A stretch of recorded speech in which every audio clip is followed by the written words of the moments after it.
Hi, how are you? Good, how are you? Lana, Yes, nice to meet you. nice to meet you too. You're applying for a registered nursing position on our floor? Yes. Okay, as we begin, can you just tell me a little bit about yourself? So my name is Lana. I currently attend St. Xavier University and I'm expected to graduate in May of 2024. I am graduating with my bachelor's in science and nursing with a minor in psychology. I currently work at an urgent care, at advanced urgent care as a medical assistant and a resident aide at a nursing home. So throughout my career at St. Xavier, I've been placed on multiple different floors. I started off on a med-surg unit at Payless Hospital, and the semester after that, I was on an OB floor at Payless Hospital as well. And then I was at a rehab facility named Shirley Ryan Ability Lab. I don't know if you know of it, but it's located in Chicago, so that gave me experience in like the rehabilitation environment. And I finished off my nursing career on the neurostroke tele floor at Little Company of Mary, so I'm currently there. So I've had the opportunity to see the diverse field of nursing and how each hospital runs. How do you like your clinical this semester working on a neuro floor? It's really good, actually. I think I enjoy it more than any other clinical experience I've had. So they actually let us shadow in the ER the other week, so that was like a very good eye-opening of like what my career can be like during after graduation. So it was very nice. That's really good to hear. Yeah. What skills and personality traits do you think are important for nurses to possess? I believe that the most important thing for a nurse to possess is effective communication, knowing that nurses are the ones that are communicating between like physicians, dietitians, physical therapy. So nurses do have to have a strong communication skill. But I also feel like nurses should also demonstrate the traits of compassion, patience, organization, empathy. These are just all vital for everything to run smoothly, basically, and to have patient care effective. So all these traits are very important for all of that to happen.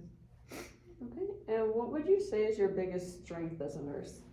I would say my biggest strength is working well under pressure. So I think I'm pretty good at prioritizing what needs to get done first and working well in fast-paced environments where there's just a lot going on. Well, that's perfect for somebody who wants to work in the ED. Yeah. What would you say is your biggest weakness? I'd say my biggest weakness would be not knowing when to ask for help. So I usually try and figure out everything alone just to work efficiently. So I sometimes struggle with seeking help sometimes. I would say that's a big struggle for a majority of our new grads. Yeah. You guys are just shy and don't feel like you want to bother anybody. Yeah, I agree. That's one of the main reasons why I don't feel comfortable with asking for help. So. Working on this floor, you're going to encounter families and loved ones criticizing your care services when it comes to the patient. Imagine a patient's family is criticizing your care services. How would you react to this? If a patient's family is criticizing my care services, I would just actively listen and hear them out. I'd have them express everything they're feeling and just take in all the criticism just to better my care as well. I'll remind them that the patient is the main priority, and I'll consider all the criticism that they are giving in the care to make the best solution.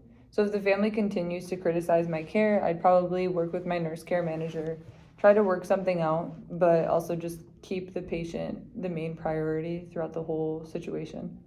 I like how you said that you always keep the patient as your main priority. Mm-hmm. In situations like this, we tend to forget that the patient is always our main care, and the family, majority of the time, is criticizing because they care and they're just scared about their loved one. Yeah, exactly.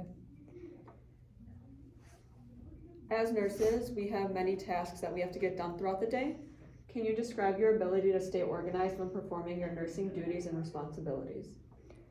I believe that I have strong organizational skills. I know how to complete my tasks in a fast, effective, timely manner. So I usually try and stay focused and get my main priority test done first. And my main form of organization is kind of creating a checklist at the beginning of the day. So I'd have like my main priority tasks as like the first thing to do at that day. So just making sure that I get those done just to have an effective, smooth day. Working in the ED, you also encounter a lot of emergencies. How would you handle a nursing emergency? If there was an emergency, I would definitely just prioritize the patient. I would assess the patient, take full set of vitals, stay by the patient's bedside. I would contact the nurse supervisor or the patient's physician. I would just make sure that I don't leave the bedside until we find a solution to the emergency. Working in the ED, majority of our patients are critical care, so I'm happy that you said that you would stay by their side. Mm-hmm. Leaving their side is something that could cause many medical mistakes and could lead to some not so enjoyable outcomes. Yeah. Working on this floor, you will make mistakes. It's natural. So if you were working the floor and make a mistake, how would you handle making a mistake, and how would you fix it? So if I made a mistake working as a nurse, I'd acknowledge the mistake and try to find a solution. I'd report the mistake to the nurse supervisor and making sure that I do apologize to the patient. Making mistakes is just natural. I feel like every new grad nurse goes through this. So you just need to make sure that you take full responsibility and then find a solution to the mistake. Okay. And my final question for you is, why did you apply for this position specifically? What do you think you could bring to our team? So I applied for this position because I feel like I would be a great fit for the emergency room position. I believe that I hold the characteristics needed for a nurse to be successful. I've always had a passion for working in the ED. As I said, I think that my biggest strength is just working well under pressure and just being very good at working in those fast-paced environments. I've always had a liking to the emergency room ever since that first clinical where I shadowed the emergency room nurse. So I've always been drawn to this floor and feel like this is where I belong. I feel like I would definitely have a positive impact on the team, patients, and their family working on this floor as well. Okay. So you're graduating in May of 2024. Mm-hmm. When do you plan on sitting for your NCLEX, or do you have an NCLEX plan of when you would want to take it, Mm-hmm. pass, and then start working? So I definitely think that right after graduation, I do want to sit down and take the NCLEX. So I don't want to wait too long. I think right after graduation, maybe a couple weeks after. So you would think you'd be ready for this position if you pass the NCLEX? Yes. Yeah, In definitely. June, July? Yeah. Okay. That about sums up all my questions for you. Did you have any specific questions for me? Yes, I did. The first question I had was, what is your nurse to patient ratio? So this is an ED where we do get many patients. It does typically depend on how busy our ER is that day, how many patients we have, and how many nurses on staff. Mm-hmm. Typically, our patient-nurse ratio is anywhere from 1 nurse to 5 to 6 patients.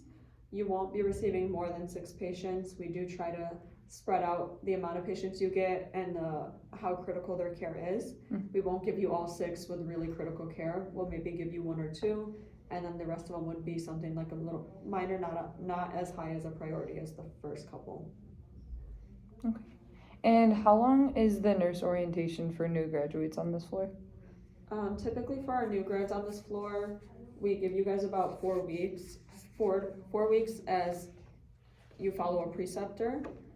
If you feel you need more time, we will add on an additional 2 weeks, only because the ED you do have to work in order to learn from it. Mm-hmm. So if you needed the extra 2 weeks, we will give it to you, but we will be pushing you to be a little more on your own. So you said that you were at the Shirley Ryan Rehabilitation Center. Yeah. Do you feel like working in that rehab subacute helped prepare you for the ED, as many of our patients are only there for a short period of time? Do you feel like you know how to prioritize, get their care done, and prepare for discharge or move them to another floor? Yeah, I think that Shirley Ryan definitely gave me that experience, as well as just seeing these high impact situations. So most of those patients were in this lab after having a very bad car accident or just major, accidents that happen. So it did give me that experience to see patients like that and to care for patients like that. So yeah, I definitely believe that. Okay, well, that's all I have for you. Thank you so much. Thank you so much for your time. I look forward to hearing from you soon. Have a good one.